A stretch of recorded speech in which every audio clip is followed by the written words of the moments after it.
Date है आज 25 अगस्त 2021। ये सब टॉपिक कवर करेंगे इस क्लास में। उसके बाद क्वेश्चन करेंगे जो कुछ करंट अफेयर और स्टैटिक पोर्शन पर बेस्ड होंगे। फर्स्ट टॉपिक है युक्त धारा।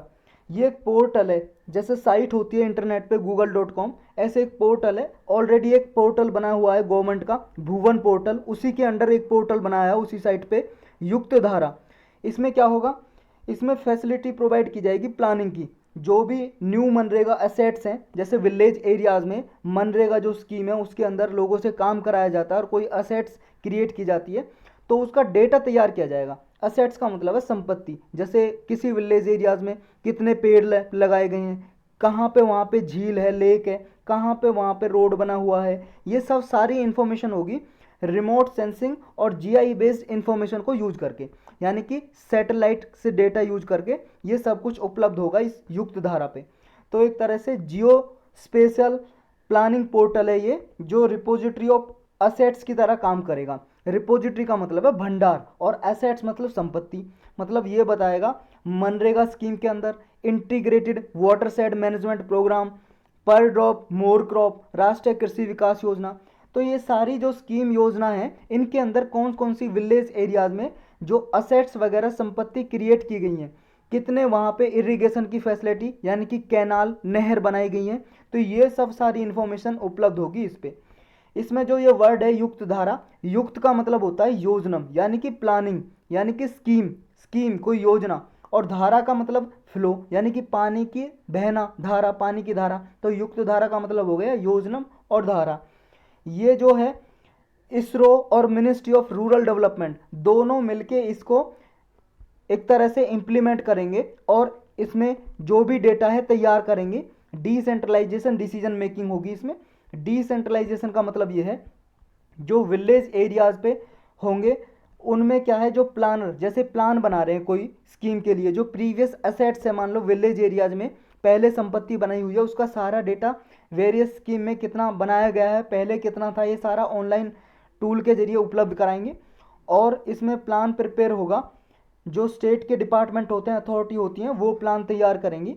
और ग्रास रूट लेवल की जो फंक्शनरीज हैं, जैसे मान लो विलेज एरियाज में सरपंच हैं या फिर पंच हैं, वो ग्राम सभा है, ये प्लानिंग को प्रिपेयर करेंगे कि उनके विलेज में ग्राम में कौन कौन से उपलब्ध होंगी, मतलब फैसिलिटीज़ वगैरह उपलब्ध चाहिए, ये सब कुछ प्लान ग्रास रूट लेवल से तैयार होगा। इसलिए इसको बोल रहे हैं डिसेंट्रलाइज डिसीजन मेकिंग, यानी कि डिसेंट्रलाइजेशन का मतलब होता है, डिसेंट्रलाइजेशन का मतलब है विकेंद्रीकरण हिंदी में, यानी कि जब ग्रास रूट लेवल से कोई फंक्शनरीज काम करें, यानी कि छोटे लेवल से विलेज एरिया से वो प्लान तैयार करेंगे, प्रिपेयर करेंगे युक्त धारा में, और फिर ये इम्प्लीमेंटेशन होगा इसका।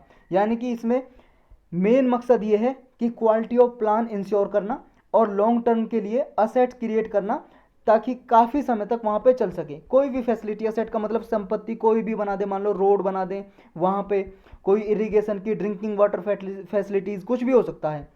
नेक्स्ट है अपना पंजशीर वैली। ये पंजशीर वैली अभी न्यूज़ में है काफ़ी दिनों से, जब से अफगानिस्तान में तालिबान की सत्ता आई है। ये अफगानिस्तान में ही है, नॉर्थ सेंट्रल अफगानिस्तान में एक वैली है, घाटी है। घाटी क्या होती है, देखो पहाड़ों के बीच में जो एरिया होता है ये हो गया घाटी। तो ये हिंदू कुश माउंटेन रेंज है, उसी के पास है ये वाला एरिया। देखो आप ये वाला, पहले ये वर्ल्ड मैप देखो आप, ये अपना हिंदुस्तान है और ये अफगानिस्तान, यहाँ पे हिंदू कुश माउंटेन है, हिंदू कुश माउंटेन, और यहाँ पे ये सेंट्रल नॉर्थ सेंट्रल एरियाज में ये पंजशीर है। पंजशीर एक स्टेट है, एक एरिया है अफगानिस्तान में, ये आपको दिखाई दे रहा है, ये है भाई साहब पंजशीर। पंजशीर दिखाई दे रहा है, अफगानिस्तान की प्रोविंस है, एक स्टेट है।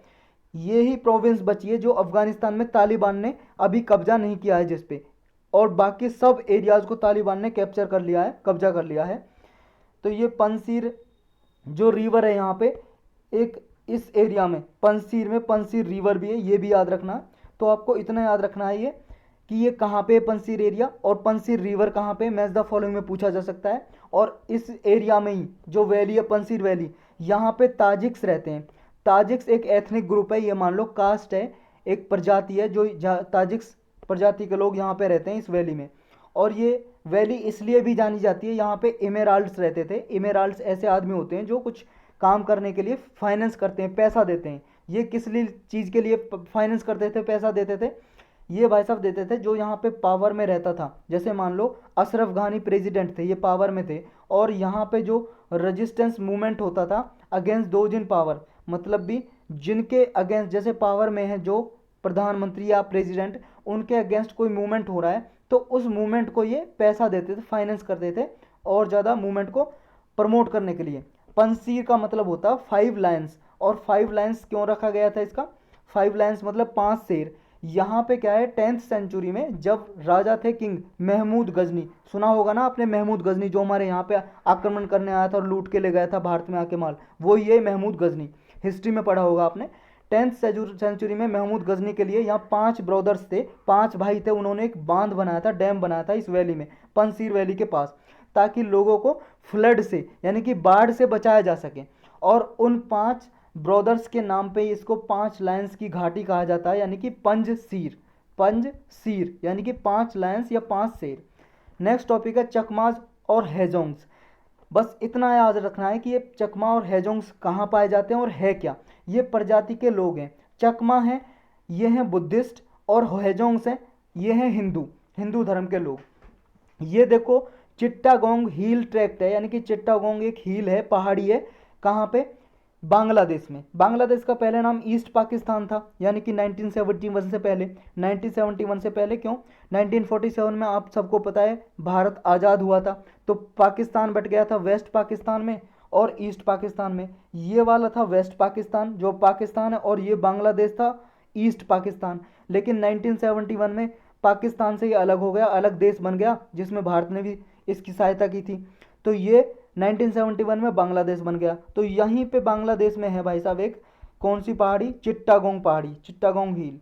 तो इस पहाड़ी के आसपास रहते थे ये लोग, लेकिन बाद में यहाँ पे जो मूल निवासी थे बांग्लादेश के, उन्होंने क्या है, इनके खिलाफ कुछ रिवॉल्ट्स हुए, तो ये यहाँ से इस एरिया में रहते थे। और ये अपना भारत का त्रिपुरा मिजोरम है, और ये मिजोरम की लुसाई हिल्स में आए, लुसाइल हिल जो लुसाई की पहाड़ियाँ हैं, तो वहाँ पे भाग के आ गए, और यहाँ से और बाकी सारे एरिया में चले गए, जैसे असम में, अरुणाचल प्रदेश में, इधर चले गए ये सारे एरियाज़ में। यहाँ पे देखो इसलिए चले गए थे क्योंकि इनका जो होमलैंड था, यहाँ पे कप्ताई डैम प्रोजेक्ट बन रहा था, और ये क्या है, सबमर्ज कर गया था, पानी में डूब गया था थोड़ा, और 1960s में। तो ये लोग यहाँ से इधर उधर माइग्रेट कर गए। चकमा है ये बुद्धिस्ट हैं, और हेजोंग हिंदूज हैं, ये बस याद रखना। इसमें आसपास के एरिया में चले गए थे, अरुणाचल प्रदेश, मिजोरम, असम, इस एरियाज़ में।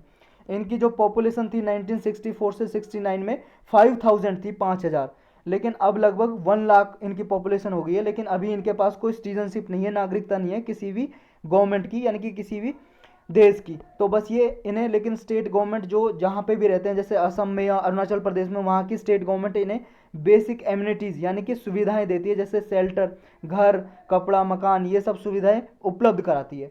नेक्स्ट टॉपिक है अपना उभरते सितारे फंड। देखो एक फंड है, इसमें पैसा जमा होगा, मनी जमा होगी। किस लिए यूज होगा ये?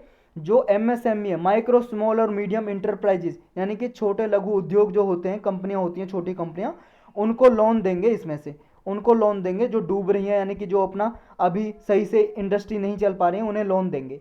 तो एक तरह से 250 करोड़ का अल्टरनेटिव इन्वेस्टमेंट फंड है ये, यानी कि इन्वेस्टमेंट के लिए, निवेश के लिए फंड दिया जाएगा, लोन दिया जाएगा।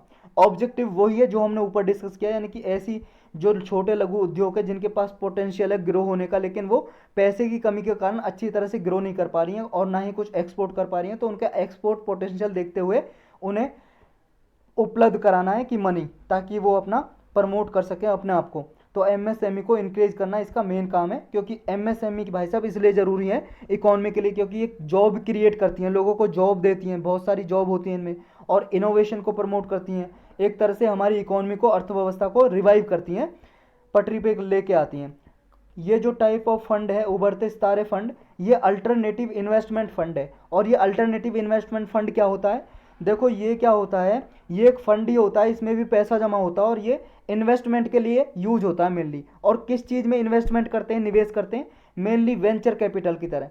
वेंचर कैपिटल उसे बोलते हैं भाई साहब, जैसे जब कोई स्टार्टअप के लिए पैसा दिया जाए, स्टार्टअप होता है, स्टार्टअप कंपनी जब स्टार्टिंग में कंपनी बनी होती है उसके लिए पैसा दिया जाए, कोई प्रोजेक्ट बना रहे हैं या कुछ कुछ भी, मान लो रेलवे रोड बना रहे हैं, तो स्टार्टिंग में जो फंडिंग देते हैं उसे बोलते हैं वेंचर कैपिटल, यानी कि जो स्टार्टिंग में पैसा दिया जाता है, तो उसके लिए इसका पैसा यूज किया जाता है अल्टरनेटिव इन्वेस्टमेंट फंड का। और प्राइवेट इक्विटीज़ के लिए किया जाता है, हेज फंड, मैनेज फ्यूचर के लिए यूज किया जाता है। तो सिंपल टर्म में बोले अल्टरनेट इन्वेस्टमेंट फंड क्या होता है, इन्वेस्टमेंट होता है जो कन्वेंशनल इन्वेस्टमेंट होता है उससे अलग होता है, क्योंकि जो कन्वेंशनल होता है ना बाकी का इन्वेस्टमेंट फंड होता है वो अक्सर स्टॉक्स में, डेट सिक्योरिटीज़ में यूज करते हैं।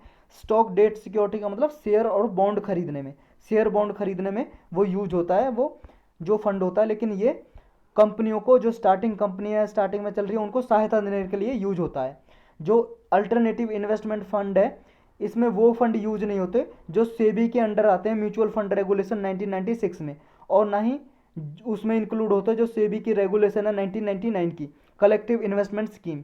लेकिन ये बाकी रेगुलेशंस हैं जो ये फंड मैनेजमेंट, मतलब इसके बावजूद भी ये रजिस्टर होता है सेबी में, लेकिन इन रेगुलेशन है ना जो 1999 की और 1996 की, इसके अंदर नहीं आता अल्टरनेटिव इन्वेस्टमेंट फंड, लेकिन सेबी के अंडर रजिस्टर होता है। और सेबी क्या है, security exchange board of India, securities exchange board of India, जो 1992 में इसके लिए एक्ट बनाया था, और ये स्टैट्यूटरी बॉडी बना देती है, यानी कि संवैधानिक संस्था।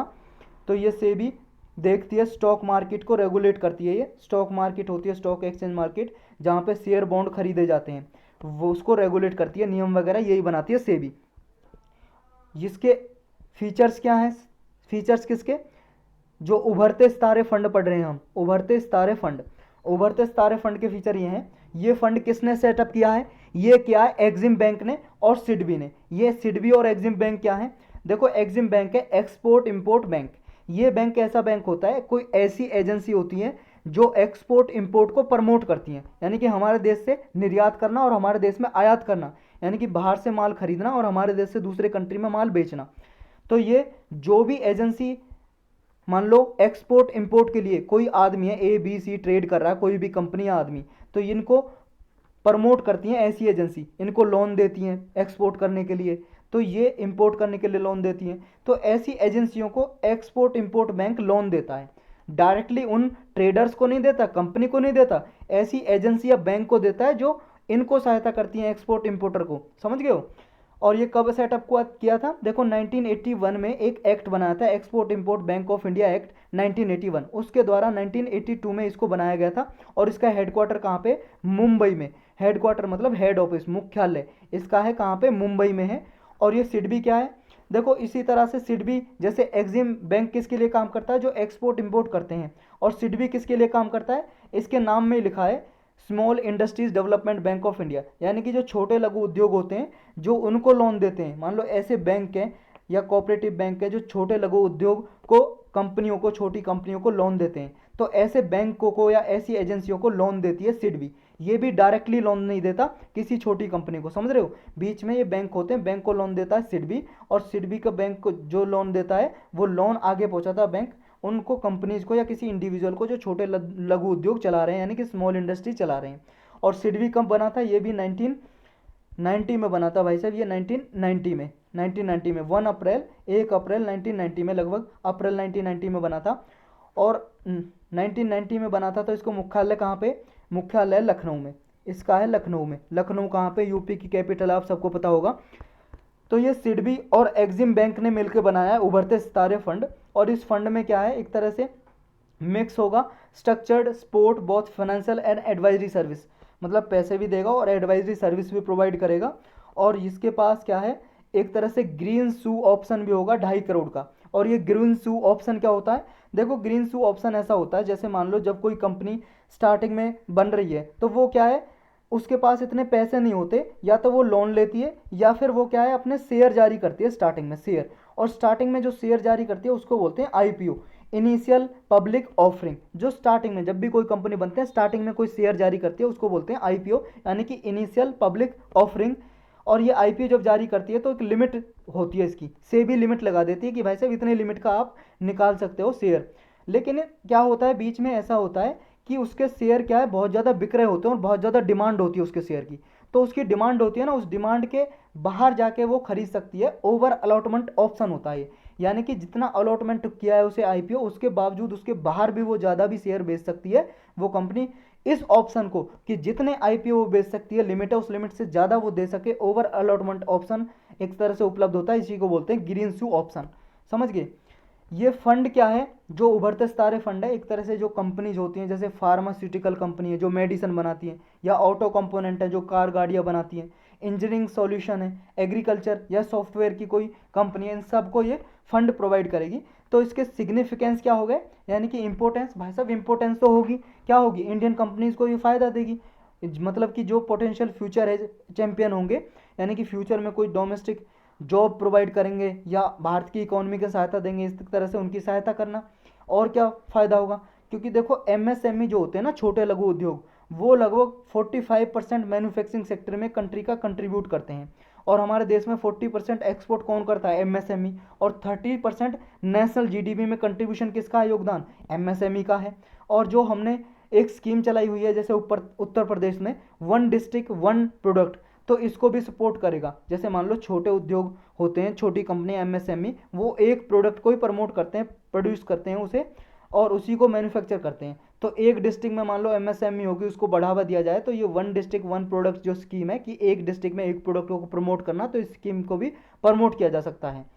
नेक्स्ट अपने टॉपिक है नेशनल मोनेटाइजेशन पाइपलाइन। देखो ये एक तरह से ये भी फंड है, मतलब एक तरह से ये क्या है, नेशनल मोनेटाइजेशन पाइपलाइन का मतलब ये है कि जैसे मान लो अभी रोड हैं, रेलवेज हैं, इनको क्या है, प्राइवेट प्राइवेट कंपनीज को या किसी प्राइवेट इंडिविजुअल को कुछ समय के लिए, मान लो अगले 4 साल के लिए इनको लीज पे दे देना। जैसे मान लो आपने भाई साहब कोई अपनी, मान लो आपके पास कोई भी कंप्यूटर है, वो आपने अपने दोस्त को 4 साल के लिए दे दिया, और उससे कहा कि मुझे भाई साहब कुछ पैसे की ज़रूरत है, मुझे पैसे दे दो। और उसने पैसे दे दिया आपको, मान लो 10,000। और आपने मान लो इस कंप्यूटर से कोई कैफ़े चला रहे हो, मान लो कोई दुकान पे रखा है आपने, कोई काम कर रहे हो कंप्यूटर रिलेटेड, किसी के फॉर्म वॉर्म भरते हो आप, मान लो ऑनलाइन फॉर्म भरना, आपको यूपीएससी का फॉर्म भरवाते हो लोगों का, तो उससे पैसे लेते हो। यानी कि जो इसने डील कर ली पहले ही कि आपके दोस्त ने, ए दोस्त था, बी को कंप्यूटर दिया, बी ने कर लिया कि कुछ पैसे दे दिए 10,000, और ये कंप्यूटर 4 साल तक यूज़ करेगा, और जो मान लो ये कमाएगा उससे 30% 40% इससे पैसे भी लेगा। तो इसी तरह का ये है नेशनल मोनेटाइजेशन पाइपलाइन। कहने का मतलब ये हो गया, जो सेंट्रल गवर्नमेंट है इसने लॉन्च किया है कि गवर्नमेंट अपने इंफ्रास्ट्रक्चर असेट के लिए ये कुछ अपनी असेट को, संपत्ति को बेचेगी, सोल्ड ओवर करेगी नेक्स्ट 4 साल के लिए। इसके फीचर क्या हैं? इसमें जो नेशनल मोनेटाइजेशन पाइपलाइन है, जो ब्राउन फील्ड प्रोजेक्ट हैं, ब्राउन फील्ड प्रोजेक्ट ऐसे होते हैं जो ऑलरेडी कंपनियां, फैक्ट्रीज, रोड, रेलवेज बने होते हैं और उनको आगे दे रहे हैं, प्रमोट कर रहे हैं, उनके मतलब उनको प्रमोट करने के लिए फंडिंग दे रहे हैं, इन्वेस्टमेंट कर रहे हैं उनमें। और ग्रीन फील्ड प्रोजेक्ट ऐसे होते हैं, स्टार्टिंग में मान लो जब कोई कंपनी बनती है उसके लिए पैसा दिया जाए, यानी कि उसको प्रमोट किया जाए, उस स्टार्टिंग वाली कंपनी को बोलते हैं ग्रीन फील्ड प्रोजेक्ट। तो ये ब्राउन फील्ड ऑलरेडी बने हुए हैं, रेल, रोडवे, सब कुछ, तो उन्हीं को ही मान लो रोडवे हैं, जैसे हाईवेज हैं, हाईवे उनको लीज पे देना 4 साल के लिए, प्राइवेट सेक्टर वगैरह को ट्रांसफ़र करना है। इसमें सिर्फ अधिकार देना उन्हें 4 साल के लिए, ऑनरशिप नहीं देनी है, मतलब वो मालिक नहीं हो जाएंगे, 4 साल के लिए यूज करेंगे। जैसे मान लो ए आदमी ने बी आदमी को कंप्यूटर दिया अपना 4 साल के लिए 10,000 में, ये मालिक नहीं है, बस 4 साल के लिए यूज कर रहा है इसको, समझ गए? इसी तरह से ये यूज करेंगे। और इन कंपनीज का क्या फ़ायदा होगा, जो मान लो रोड, रेलवेज, हाईवेज को लेंगे, हाईवे को जो लेंगे, रोड को लेंगे, इनका फ़ायदा ये होगा भाई साहब, हाईवेज पे आपने देखा होगा टोल टैक्स लगा होता है ना, टोल टैक्स, वो टोल टैक्स ये कंपनियां वसूलेंगी, क्योंकि देखो अभी गवर्नमेंट को पैसा की ज़रूरत है, इन्वेस्टमेंट की ज़रूरत है। आप सबको पता है कोविड-19 की वजह से बहुत ज़्यादा इकोनॉमी में स्लो डाउन आ गया है, एक तरह से इकोनॉमी ठप हो गई है। तो इकोनॉमी को दोबारा से रिवाइव करना, इन्वेस्टमेंट की ज़रूरत है, पैसे की ज़रूरत है। गवर्नमेंट के पास इतना पैसा है नहीं, तो गवर्नमेंट क्या है, रोड वगैरह, हाईवेज को वगैरह को लीज पे देंगे 4 साल के लिए, और पैसा लेंगे, उस पैसा को इन्वेस्टमेंट करेंगे, समझ गए? इसलिए गवर्नमेंट दे रही है, और प्राइवेट कंपनीज को टोल टैक्स वगैरह भर के अपना पैसा वसूलेंगी। तो कंपोनेंट क्या क्या है इसमें, road, railways, power sector assets, ये सारे होंगे, जो लगभग टोटल एस्टिमेट वैल्यू का 66% ये कंप्राइज करते हैं। इसमें मान लो और जैसे मान लो और हैं, जैसे mining, telecom, aviation, port, natural gas, petroleum product pipeline, warehouse, stadiums वगैरह, जिस तरह से इनको मोनेटाइज किया जाता है इसी तरह से इनको किया जाएगा। इस प्रोग्राम का ऑब्जेक्टिव क्या, टारगेट यही है भाई साहब, जो भी brown field public sector in assets में इन्वेस्टमेंट चाहिए, एक तो इन्वेस्टमेंट आएगी, यानी कि देखो अभी गवर्नमेंट क्या है, खर्चा करने के मतलब मूड में तो है, खर्चा करने के एक्सपेंडिचर, लेकिन खर्चा करे कहाँ से, पैसा ही नहीं है गवर्नमेंट के पास, भाई साहब मनी नहीं है। तो गवर्नमेंट के पास मनी नहीं है तो क्या होगा, अब ये प्राइवेट कंपनी को दे देगी, ये मान लो हाईवे वगैरह दे दिए, तो हाईवे वगैरह को अच्छा मतलब यानी कि उन्हें क्या है, एक तरह से रिपेयर करने का काम कौन करेगी, प्राइवेट कंपनी करेंगी। और देखो गवर्नमेंट को पैसा भी मिल जाएगा अभी, और प्राइवेट कंपनी उन्हें रिपेयर भी कर पाएंगी, और उनसे टोल टैक्स लेके गवर्नमेंट को भी शेयर देंगी, खुद भी रखेंगी, तो सबका फायदा होगा इसमें एक तरह से। तो यानी कि इंफ्रास्ट्रक्चर क्रिएशन के लिए मोनेटाइजेशन के थ्रू ये स्कीम लाई गई है, नेशनल मोनेटाइजेशन प्लान। तो ये फ्रेमवर्क क्या है, एक तरह से ये क्या है, करंटली देखो only assets of central government line ministries CPSC in infrastructure sector have been included. इसमें क्या है, केवल जो सेंट्रल गवर्नमेंट की जो सीपीएससी है, सेंट्रल पब्लिक सेक्टर एंटरप्राइजेज, जो उनमें इंफ्रास्ट्रक्चर में काम करती हैं, जैसे रोड रेलवेज वगैरह काम करती हैं, उनको ही दिया जाएगा इसमें सिर्फ अभी।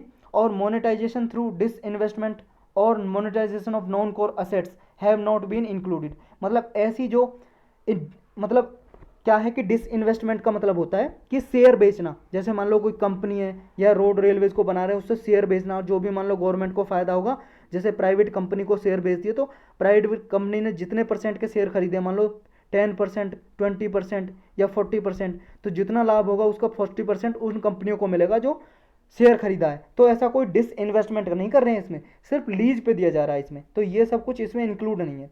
इसमें क्या है, 3 तरह के कैटेगरी होंगी मोनेटाइजेशन असेट्स होंगी। एक तो होगा monetisation of right not ownership, यानी कि अधिकार दिया जाएगा, ओनरशिप नहीं दिया जाएगा, केवल क्या है ट्रांजैक्शन लाइफ के लिए, मतलब 4 साल के लिए दिया जाएगा ये। और brown field D risk assets होंगी, यानी कि ऐसी एसेट जो ऑलरेडी बनी हुई हैं, तो नई संपत्ति नहीं क्रिएट की जाएगी इसमें। Next structured partnership under defined contractual framework with strict KPI and performance standard. इसमें क्या है, पार्टनरशिप होगी जिसका एक स्ट्रक्चर होगा गवर्नमेंट का और प्राइवेट सेक्टर का। इसमें एस्टिमेटेड पोटेंशियल क्या है, देखो ये 2022 से 25 के लिए, यानी कि 4 साल के लिए होगी, 2022, 23, 24, 25 के लिए। और ये लगभग इसका टाइम पीरियड मैच कर रहा है जो नेशनल इंफ्रास्ट्रक्चर पाइपलाइन है, ये भी क्या है 2025 तक है। इसमें भी देखो ये एक फंड है, इसमें कुछ पैसे हैं, लगभग इसमें कितने पैसे हैं, 6 लाख करोड़ 4 साल के लिए इंक्लूड किए गए। और ये किस पे खर्च किए जाएंगे, इंफ्रास्ट्रक्चर को डेवलपमेंट करने के लिए, जैसे रोड हो गया, रेलवेज, इसके लिए इन्वेस्टमेंट दी जाती है, लोन दिया जाता है प्राइवेट कंपनी वगैरह सबको, यानी कि छोटे लघु उद्योग को डेवलप करने के लिए, यानी कि हमारे देश में इंफ्रास्ट्रक्चर बनाना, इसका काम ये है नेशनल इंफ्रास्ट्रक्चर पाइपलाइन। और जो नेशनल मोनेटाइजेशन प्लान है, इसमें जो वैल्यू है 4 साल की लगभग 6 लाख करोड़ की है, और नेशनल इंफ्रास्ट्रक्चर में लगभग कितनी है, 1 लाख करोड़ की। तो ये पहले शायद मैंने ये बोल दिया था, नेशनल इंफ्रास्ट्रक्चर पाइपलाइन में 6 लाख करोड़ की, बल्कि ये किस में है, नेशनल मिशन पाइपलाइन में अगले 4 साल के लिए इसकी वैल्यू कितनी होगी, 6 लाख करोड़ की। और जो एनआईपी में गवर्नमेंट ने अलोकेट किए हैं 4 साल के लिए, वो 111 लाख करोड़ की वैल्यू दी गई है लगभग। तो इसके सिग्निफिकेंस क्या है स्कीम के, इंपॉर्टेंस, भाई साहब अभी तक इंपॉर्टेंस ही हम डिस्कस करते आ रहे हैं इसमें, यानी कि जो प्राइवेट सेक्टर मान लो अपने रिसोर्स की एफिशिएंसी जो है वो दिखा सकेंगे, यानी कि एक तरह से रियल इकोनॉमिक को प्रमोट कर सकेंगे इंफ्रास्ट्रक्चर डेवलपमेंट करके। नेक्स्ट क्या फ़ायदा होगा, इंपॉर्टेंस क्या होगी इसकी, ये जो न्यू मॉडल स्कीम है, एक तरह से जो फाइनेंशियल स्ट्रेटजिक इन्वेस्टर है और जो मान लो कॉमन पीपल इन्वेस्ट करना चाहते हैं, वो पार्टिसिपेट कर सकेंगे इसके जरिए। तो नेशनल जो मोनेटाइजेशन प्लान है, एक तरह से एक डॉक्यूमेंट होगा इंडिया के इंफ्रास्ट्रक्चर को वर्ल्ड क्लास इंफ्रास्ट्रक्चर में डेवलप करने के लिए। लेकिन कुछ चैलेंजेस हैं इसके सामने, जो नेशनल मोनेटाइजेशन प्लान है इसके सामने कुछ चुनौतियां हैं, चैलेंजेस हैं, जैसे lack of identified revenue streams, और क्या है जो कैपेसिटी यूटिलाइजेशन का जो लेवल है गैस और पेट्रोलियम पाइपलाइन नेटवर्क में, उसका भी अभाव है। और जो डिस्प्यूट रिजोल्यूशन मैकेनिज्म नहीं है, मान लो जैसे किसी का डिस्प्यूट का मतलब है कोई झगड़ा, मान लो किसी का डिस्प्यूट हो जाए, कोई कंट्रोवर्सी हो जाए, प्राइवेट कंपनियां जो खरीद रही हैं उनको मतलब निपटारा करने के लिए, रिड्रेसल करने के लिए अभी कोई ऐसा मैकेनिज्म तैयार नहीं किया है, मतलब तैयार करना है, एक ये भी चैलेंज है। नेक्स्ट है रेगुलेटेड टैरिफ्स इन पावर सेक्टर असेट्स, जो पावर सेक्टर असेट्स को भी इसमें दिया जाएगा, तो इसमें कोई रेगुलेटेड जो टैरिफ है, यानी कि किस तरह से जो टैरिफ लिए जाएंगे, यानी कि पावर को, बिजली को किस रेट पे बेचा जाएगा, खरीदा जाएगा, उसका कोई अभी ऐसा रेगुलेशन नहीं बनाई है। लो interest among investor in national highways for 4 lens, देखो जो ऐसे हाईवेज हैं जो 4 लेन से कम है, 4 लेन का मतलब ये है जैसे हाईवे बने होते हैं ना, बीच में फुटपाथ है, इधर रोड है इधर रोड है, ये 4 लेन होती है ना, 1 2 3 4, ये 1 2 3 4 लेन इधर 4 लेन इधर। तो 4 लेन से कम की जो हाईवेज हैं उनसे क्या है, ये एक तरह से उनसे बिलो होंगे 4 लेन से कम, वो क्या है उनको क्या है, ये जो नेशनल हाईवेज हैं जो 4 लेन से कम है, ऐसे इन्वेस्टर उनमें उनका इंटरेस्ट नहीं है इन्वेस्ट करने के लिए। यानी कि उनमें क्या जो 4 लेन से कम होते हैं उनमें ज़्यादा उनको खर्चा करना पड़ता है, उनको ज़्यादा बिल्डअप करना पड़ता है, और उनमें क्या है जल्दी से वो रोड टूट जाते हैं। 4 लाइन टोटल हो जाएंगी, वैसे 2 इधर और 2 इधर, वो टोटल 4 लेन हो जाता है। ये lack of independent sector regulator, यानी कि कोई ऐसा इंडिपेंडेंट सेक्टरल रेगुलेटर नहीं है जो इंडिपेंडेंटली गवर्नमेंट से इंडिपेंडेंटली रूल बना सके, तो ये भी एक चैलेंज है। नेक्स्ट टॉपिक है अपना स्मोक टावर। स्मोक टावर क्या है, देखो स्मोक टावर ऐसे होते हैं कि एक क्या है, ये इंफ्रास्ट्रक्चर सा बना दिया और चाइना की लाइन पे दिल्ली में बनाए जाएंगे अभी, इसलिए न्यूज़ में आए। जैसे बीजिंग है ना चाइना की कैपिटल, उसमें स्मोक टावर बने हैं, उसकी लाइन में दिल्ली में बनाए जाएंगे। तो स्मोक टावर कुछ इस तरह के दिखते हैं भाई साहब, ये होंगे। इसमें क्या होगा, देखो ये जो फिल्टर लगा हुआ है इसमें, ये एयर को अपनी तरफ लेगा और इसमें फिल्टर लगे होंगे, और एयर में आपको पता है पॉल्यूशन है, तो ये एयर को अंदर लेगा, उसके पॉल्यूशन को क्या है एक तरह से एयर को फिल्टर करेगा, एयर को फिल्टर करेगा और साफ एयर देगा। तो ये जो पॉल्यूशन लेवल है दिल्ली में, उस पॉल्यूशन लेवल को घटाने के लिए ये लिया हुआ है, ये मतलब स्मोक टावर बनाए जाएंगे। तो ये स्मोक टावर एक तरह से एयर प्यूरीफायर होगा, मल्टीपल लेयर होंगी जो फिल्टर करेंगी, एयर को सक करेंगी खींचेंगी अपनी तरफ और एयर को फिल्टर करेंगी, यानी कि पॉल्यूशन लेवल को एक तरह से घटाएंगी एरिया में। अभी ज़रूरत क्या पड़ी है, ज़रूरत इसलिए पड़ी है भाई साहब, लगातार 3 साल दिल्ली पूरे वर्ल्ड में तीसरी बार एक तरह से सबसे ज़्यादा प्रदूषित सिटी है, शहर है, कैपिटल सिटी, सबसे ज़्यादा पोल्यूटेड, सबसे ज़्यादा प्रदूषण है दिल्ली में। जो PM 2.5 है, इस जो पार्टिकुलेट मैटर 2.5 है, इसका लेवल बहुत ही ज़्यादा हाई है, एयर क्वालिटी है जो बहुत ही यहाँ पे बहुत ही लो है। बैकग्राउंड क्या है, देखो 2019 में सुप्रीम कोर्ट ने एक जजमेंट दिया था कि भाई साहब NCR रीजन में बहुत ज़्यादा पॉल्यूशन बढ़ रहा है, और गवर्नमेंट को डायरेक्ट किया था कि आप कोई रोड मैप बनाइए, प्लान बनाइए कि इसका पॉल्यूशन कम करने के लिए। रीज़न क्या क्या है कि दिल्ली में इतना ज़्यादा पॉल्यूशन होता है, कौन कौन से कारण है रीजन। एक तो है कंस्ट्रक्शन वर्क, वहाँ पे क्या है कंस्ट्रक्शन वर्क, बिल्डिंग वगैरह बनती रहती है और उनसे धूल मिट्टी उड़ती रहती है, इसलिए पॉल्यूशन ज़्यादा है। एक इंडस्ट्रियल एंड व्हीकुलर पॉल्यूशन, जो इंडस्ट्रीज है दिल्ली के आसपास जो कंपनियां बनी हुई हैं उनसे निकलता है पॉल्यूशन वगैरह होती है, चिमनियाँ होती हैं उनसे निकलता है। और व्हीकल आपको पता है बहुत ज़्यादा कार गाड़ियाँ चलती हैं दिल्ली में, तो उनसे बहुत ज़्यादा पॉल्यूशन निकलता है। और सबसे बड़ी पॉल्यूशन क्या है, ये स्टबल बर्निंग। दिल्ली के आसपास जैसे हरियाणा पंजाब यूपी में स्टबल बर्निंग होती है, उसकी वजह से पॉल्यूशन क्या है विंड के साथ साथ यहाँ पे आ जाता है।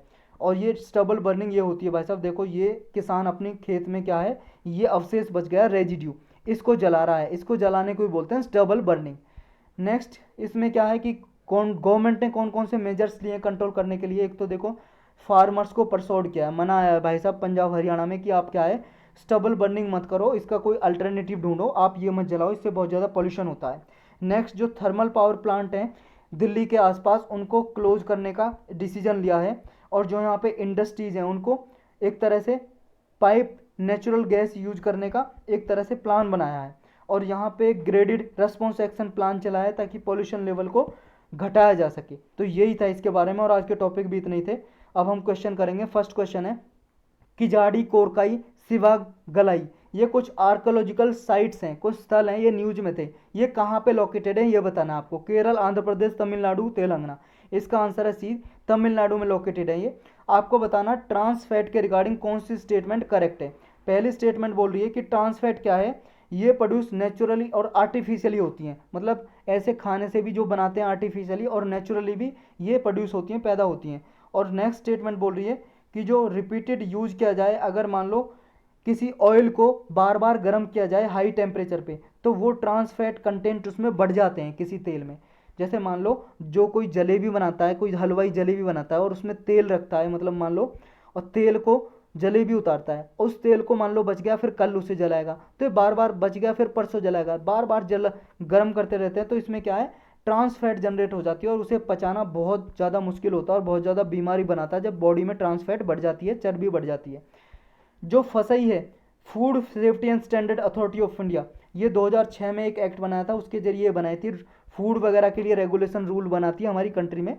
तो इसने क्या है रेस्ट्रिक्शन लगा रखी है कि फूड में क्या है 5% से ज़्यादा 2022 से 5% से ज़्यादा किसी भी फूड में ट्रांस फैट नहीं होगी। तो आपको बताना कौन सा करेक्ट है, 1 2 1 ओनली 1 3 या 1 2 3। देखो तीसरा गलत है क्योंकि ये लिमिट 5% नहीं है 2% होगी, तो 2% से ज़्यादा ट्रांस फैट नहीं होना चाहिए अकॉर्डिंग टू फसई।